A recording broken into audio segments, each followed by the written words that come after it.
At the return of the year, at the time when kings go out, David sent Joab and his servants with him and all Israel, and they destroyed the children of Ammon and besieged Rabbah. But David stayed at Jerusalem. At evening David arose from his bed and walked on the roof of the king's house. From the roof he saw a woman bathing, and the woman was very beautiful to look at. David sent and inquired after the woman. One said, "Isn't this Bathsheba, the daughter of Eliam, Uriah the Hittite's wife?" David sent messengers and took her, and she came in to him, and he lay with her, for she was purified from her uncleanness, and she returned to her house. The woman conceived, and she sent and told David and said, "I am with child."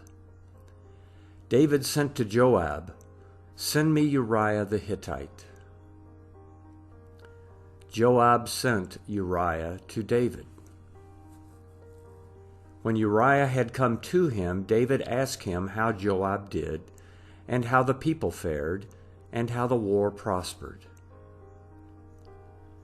David said to Uriah, "Go down to your house and wash your feet." Uriah departed out of the king's house, and a gift from the king was sent after him. But Uriah slept at the door of the king's house with all the servants of his lord, and didn't go down to his house. When they had told David, saying, "Uriah didn't go down to his house," David said to Uriah, "Haven't you come from a journey? Why didn't you go down to your house?" Uriah said to David, "The ark, Israel, and Judah are staying in tents, and my lord Joab and the servants of my lord are encamped in the open field.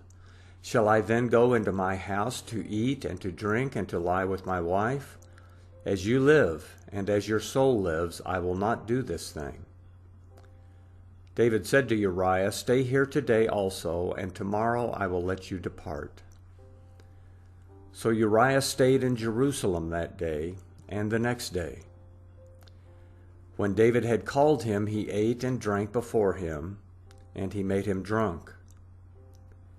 At evening he went out to lie on his bed with the servants of his lord, but didn't go down to his house. In the morning David wrote a letter to Joab and sent it by the hand of Uriah.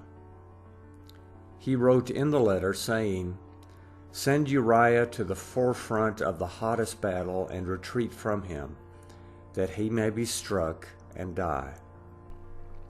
When Joab kept watch on the city, he assigned Uriah to the place where he knew that valiant men were. The men of the city went out and fought with Joab. Some of the people fell, even of David's servants, and Uriah the Hittite died also. Then Joab sent and told David all the things concerning the war, and he commanded the messenger, saying, "When you have finished telling all the things concerning the war to the king, it shall be that, if the king's wrath arise, and he asks you, 'Why did you go so near to the city to fight?